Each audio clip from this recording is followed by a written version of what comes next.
Hallelujah, जय मसीह की, praise the Lord. आज के इस नए दिन के लिए हम पिता परमेश्वर को धन्यवाद दें। हम पिता परमेश्वर के धन्यवादी हैं कि आज प्रभु यीशु मसीह में हमें नया जीवन मिला है।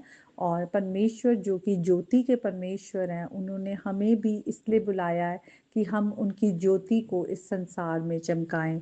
तो बहुत ज़रूरी है कि हम अपने प्रभु की और ज़्यादा नज़दीक आएं, उनको जानें, ताकि हम उनकी पहचान में बढ़ते जाएं। तो आइए हम वचन में आएंगे। खुदा का आत्मा खुदा के वचन को समझने में हमारी सहायता करे, प्रभु यीशु मसीह के नाम में आमीन। हम आज रोमियो उसके 8 चैप्टर में आएंगे और हम 38 वर्स को अगर देखें पहले, तो वहां पर लिखा है, जो अपोस्टल पॉल है वो लिखते हैं, क्योंकि मैं निश्चय जानता हूं कि ना मृत्यु ना जीवन, न स्वर्गदूत, न प्रधानताएं, न वर्तमान, ना भविष्य, ना सामर्थ, ना ऊंचाई, ना गहराई और ना कोई सृष्टि हमें परमेश्वर के प्रेम से जो हमारे प्रभु यीशु मसीह में है अलग कर सकेगी। आमीन।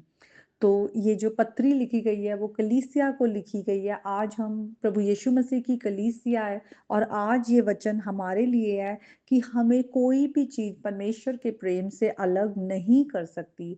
क्या आपके दिल में कभी डर आता है कि पता नहीं परमेश्वर आपको प्रेम करते भी हैं या नहीं, या परमेश्वर आपसे नाराज है, या कहीं आप अपना उद्धार तो नहीं खो देंगे, या आपसे ये गलती हो गई है अब परमेश्वर आपको माफ भी करेंगे या नहीं।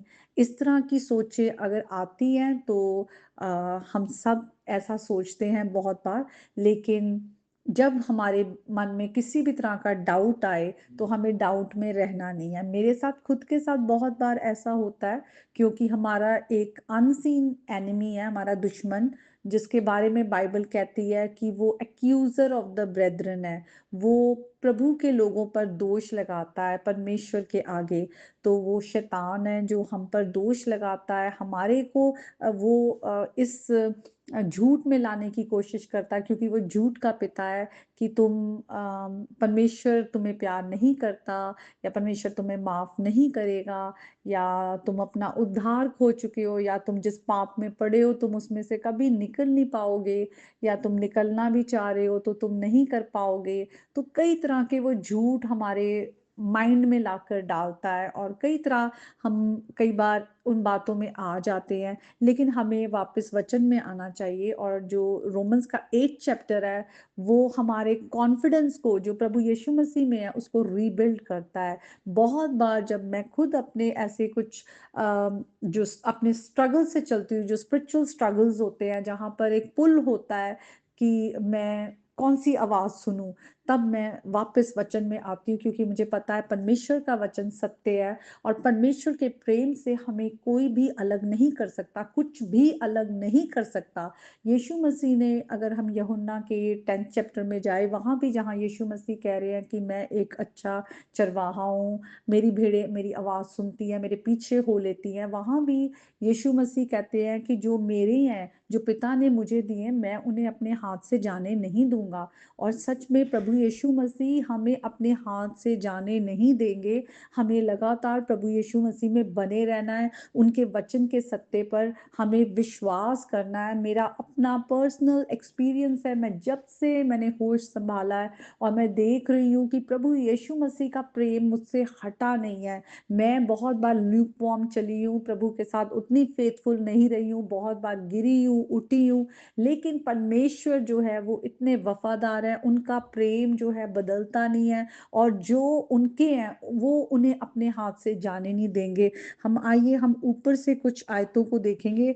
लिखा हुआ है, अगर हम 29th वर्स ऑनवर्ड पढ़े, वहां लिखा है, क्योंकि जिन्हें उसने पहले से जान लिया है। तो परमेश्वर हमें पहले से जानते हैं और हमें पहले से ठहराया है कि हम प्रभु यीशु मसीह के स्वरूप में आ जाएं, क्योंकि यीशु मसीह बहुत भाइयों में पहलौठे हैं। वो मरकर जी उठे हैं ग्लोरीफाइड बॉडी के साथ, और वो पहलौठे हैं, और हम भी प्रभु यीशु मसीह में हमने ये नया जीवन पाया है, और एक दिन हम भी रेजरेक्टेड बॉडीज को पाएंगे।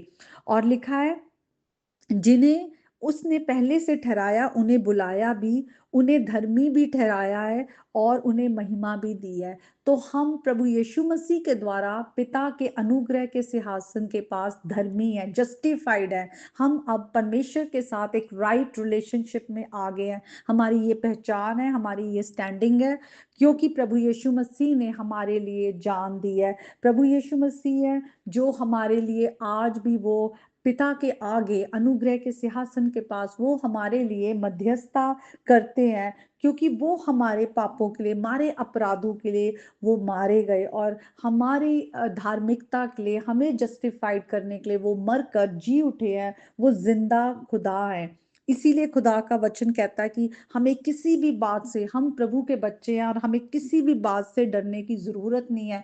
जो हमारे अंदर है, आज प्रभु यीशु मसीह हमारे अंदर है, वो कहीं सामर्थी है उससे जो इस संसार में है, जो इस संसार में होते हुए हम पर दोष मढ़ता है, जो दूसरों के द्वारा, जो उसके कब्जे में होते हैं, उनके द्वारा भी बहुत बार हम देखते हैं कि हम पर कई तरह के जो विरोध आते हैं, कई तरह के हमको नीचा दिखाया जाता है, लेकिन हमें किसी बात से डरने की जरूरत नहीं है, क्योंकि परमेश्वर का प्रेम जो है हमारे साथ बना रहता है।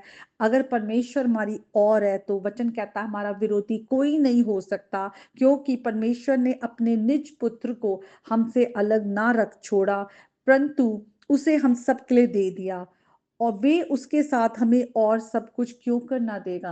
परमेश्वर ने प्रभु यीशु मसीह में हमें सारी आत्मिक आशीषें, जो हमारे जीवन के लिए, जो हमारी गॉडलीनेस के लिए, इस संसार में रहने के लिए भी हमें चाहिए, परमेश्वर ने हमें सब कुछ दिया है। इसीलिए खुदा का वचन कहता है उसके चुने हुए दोष पर कौन दोष लगा सकता है, क्योंकि परमेश्वर है जो हमें धर्मी ठहराता है, ना ही हम पर कोई दंड की आज्ञा है। इसीलिए स्टार्टिंग में रोमन्स 8 में लिखा है जो कोई प्रभु यीशु मसीह में, उन पर कोई दंड की आज्ञा नहीं है, क्योंकि प्रभु यीशु मसीह ने हमारा जो दंड है पाप के कारण जो था वो अपने ऊपर लेकर हमें पाप के दंड से छुड़ा लिया है, हमें अपने लहू से धोकर साफ किया है। हम विश्वास के द्वारा परमेश्वर के आगे हम धर्मी ठहरते हैं, और वचन कहता है हमें कोई परमेश्वर के प्रेम से भी अलग नहीं कर सकता। लिखा है क्या क्लेश या संकट या उपद्रव या अकाल या नंगाई या जोखिम या तलवार। तो मसीह जीवन को जीते हुए ये सब चीजें अगर लिखी हुई यीशु मसीह के साथ हम अपने आप को रिलेट करते हैं, तो जब यीशु मसीह को बहुत कुछ सहना पड़ा, हम भी मसीह के साथ रिलेट करते हैं, क्योंकि पौलुस लिखते हैं कि हम अपने शरीर में उसकी मृत्यु को हम क्या कर रहे हैं, लेकर चल रहे हैं, ताकि उसकी जिंदगी भी हमारी इस शरीर के द्वारा मैनिफेस्ट हो, क्योंकि हम प्रभु यीशु मसीह में अपने पाप के जीवन के लिए मरकर अब यीशु मसीह में जिंदा है, और हम अब जो है, जैसे पौलुस कहता है अब मैं नहीं मसीह मुझ में जिंदा है, तो अब हम मसीह की जिंदगी में जी रहे हैं, मसीह को लेकर हम चल रहे हैं। इसीलिए हम पर कई तरह के क्लेश आते हैं। यीशु मसीह ने कहा जब उन उन लोगों ने मुझे नहीं छोड़ा तो वो तुम्हें भी नहीं छोड़ेंगे। यीशु मसीह को विरोध सहना पड़ा, इसलिए आज मसीह जीवन में हम देखते हैं कई तरह की हमारी लाइफ में हॉस्टाइल सर्कमस्टांसेस आते हैं। हम मसीह को फॉलो करने के कारण सताए भी जाते हैं, और हमारे ऊपर प्रेशर आता है बहुत बार कि तुम अपना मसीह जीवन छोड़ दो, या मसीह में आकर तुम्हें क्या मिला, तुम्हारी जिंदगी कैसी है, मसीह में आकर तो तुम पे इतनी परेशानी है, प्रॉब्लम है, ये क्यों नहीं ठीक हो रहा। बहुत बार लोगों को सवाल किया जाता है कि तुम मसीह में हो तो तुम्हारे पे सिकनेस क्यों आ रही है, परेशानियां क्यों आ रही है, कमी घटी क्यों आ रही है। लेकिन खुदा का वचन हमें क्या कहता है, इन सब के बीच में भी यीशु मसीह कहते हैं कि मेरी शांति तुम में बनी रहे, क्योंकि जब तक संसार में हो क्लेश आएंगे, पर ढाढ़स बांधो मैंने इस संसार को जीत लिया है। तो हम ऑलरेडी प्रभु यीशु मसीह में जयवन से भी बढ़कर है। इसीलिए वचन में लिखा है इन सब बातों में हम उसके द्वारा जिसने हमसे प्रेम किया है, यीशु मसीह हमारे साथ है, हम जयवन से भी बढ़कर हैं। इसीलिए अपोस्टल पॉल लिखते हैं, और ये हम सब के लिए है,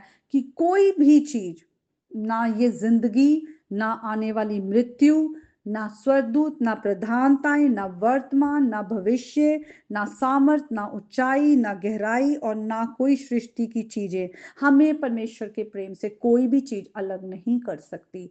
तो हम आज प्रभु के प्रेम में बंधे हुए हैं। प्रभु हमें अपने हाथ से जाने नहीं देंगे। आज आप उस कॉन्फिडेंस के साथ जिए, उस आइडेंटिटी के साथ जिए जो आज प्रभु यीशु मसीह में है। हम जिंदा खुदा को मानते हैं जो हमारे लिए मरकर जी उठा।